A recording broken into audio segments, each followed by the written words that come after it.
Почитувани дами и господа, сигурен сум дека веќе сте насмеани откако почна живот во Македонија. Сега вака, со плати од по 500 евра. Знам дека сите се чудите шо да им направите на парите. Еве ви 10 предлози како да ја потрошиш платата од 500 евра. Број 1. Плати си го долгот во локална продавница, ама плати го и од комшијата.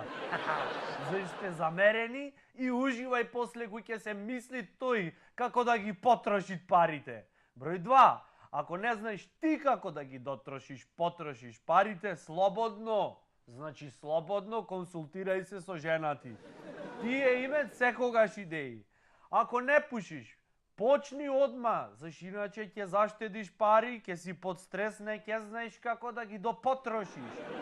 Биди лидер, организирај акција, хумана акција, по 500 денари помош за нашите во Австралија. Да им се најме и ние еднашка да возвратиме. Број 5. Купи оригинален парфем на девојката за роден ден, доста со тие наточење од по 300 денари. Број 6. Остај 1000 место 100 денари за пивото в кафич и направи се дека си се збунил.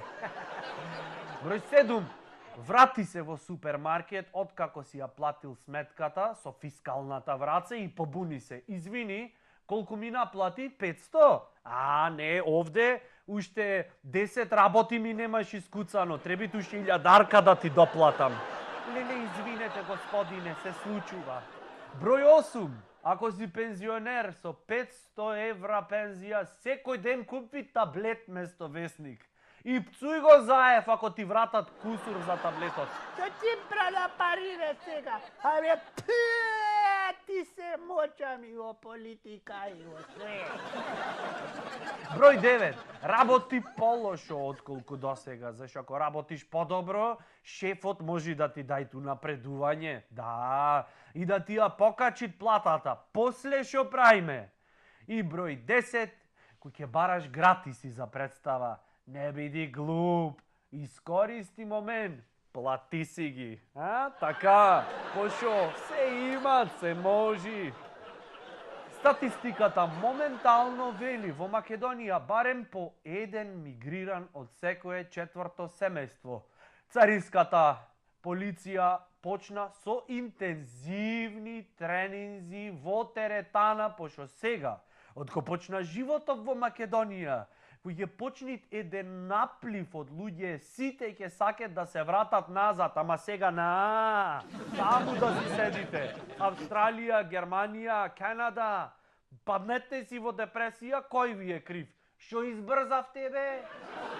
Од Агенцијата за статистика велат, ние и во 2014 ги прашавме младите дали се радувате на иднината и оценката од 1 до 10 беше 3.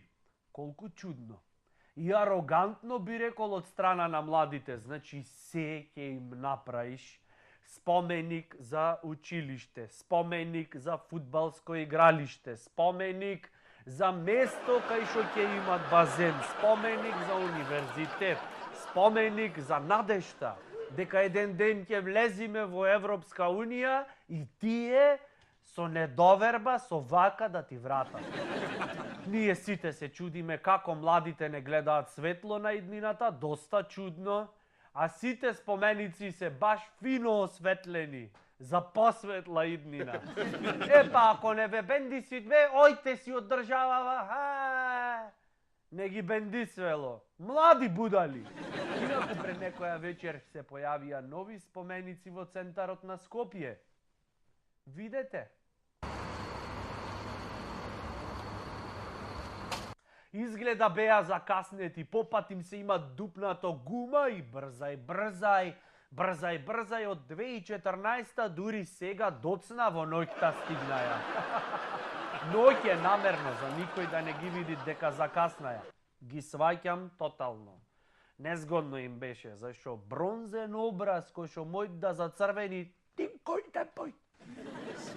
Податоците на Светска банка укажуваат дека од Македонија до 2013 се оцелени 620.000 лица. Чиста шпекулација, поќе се. Знаете колку трети деца се изродија после кампањата? Имате некаде по улица видено вие трето дете? Јас немам видено. И трето да е кој ќе се родит, одма прво сакат да е во све. Една од промените на новата влада за претварање на животот во Македонија во Дизниленд е укинување на екстерното. Зато млади ме сакат да се иселат од државава, за да избегат од писмена. Немој да не маткате, плати од 500 евра, влез во НАТО, во Европска Унија, реформи во судството, дандара, мандара, глупости. Македонскиот граѓанин е загрижен за две работи. Кога ќе се пушит по кафичи и кога ќе можеш пиво а купиш после 7. Дајте со конкретни работи а се занимаваме, не со глупости. Овој транзиционен период, да не речам, наше секојдневие од 91 навака сме во транзиција, медиумска битка помеѓу Груевски и Заев.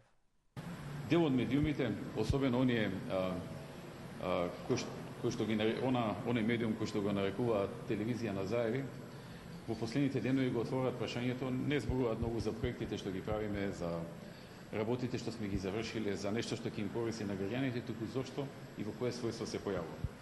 Јас сакам во оваа прилика да објаснам дека се појавувам во својство на водач на партија, претседател на партија, која што дава ветување пред граѓаните. Значи, во иднина од тој медиумот, што е тој, овај медиумов, значи, како се викаше, тој, од Заев, очекуваме да направи една мала репортажа, што прават и другите лидери на партии, што отвараат и тие. Инаку Груевски продолжи да ги посетува објектите во изградба, како, например, новата зграда на Факултетот за драмски уметности.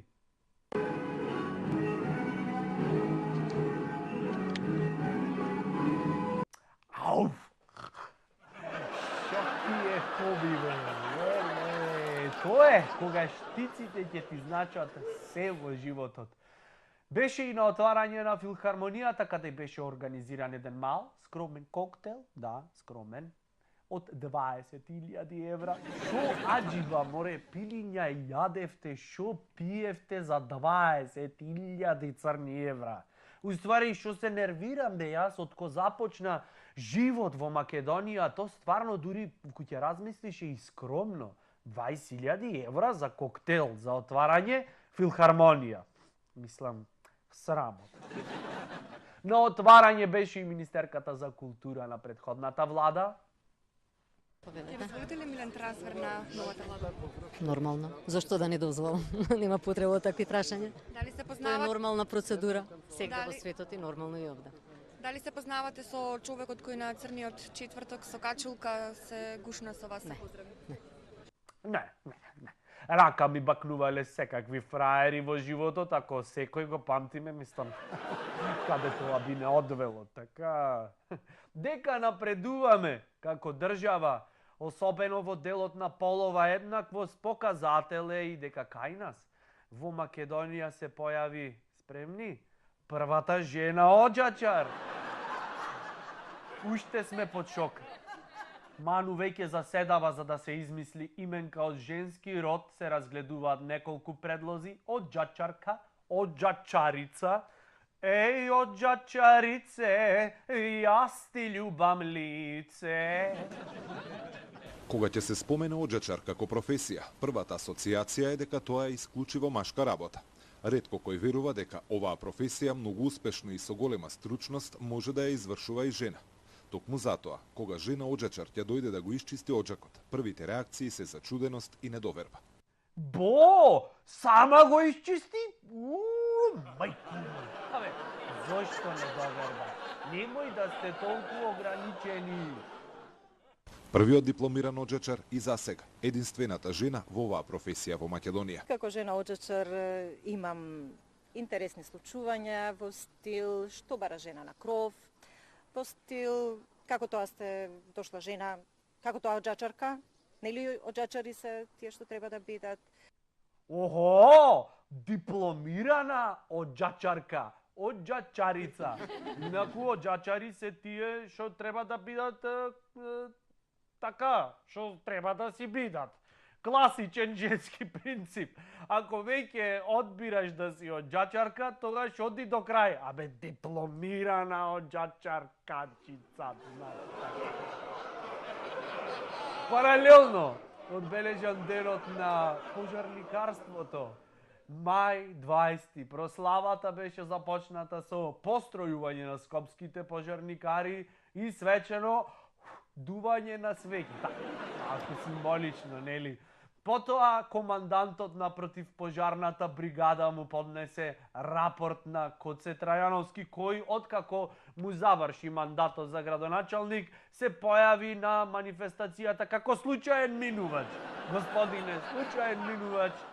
Во Скопје нема ни искра, нема ни оджак запален. Имаме жена оджачаркарица дипломирана.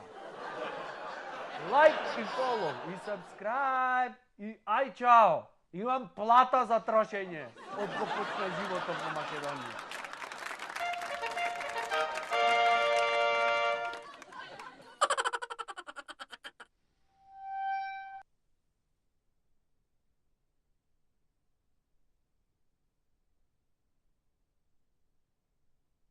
Трета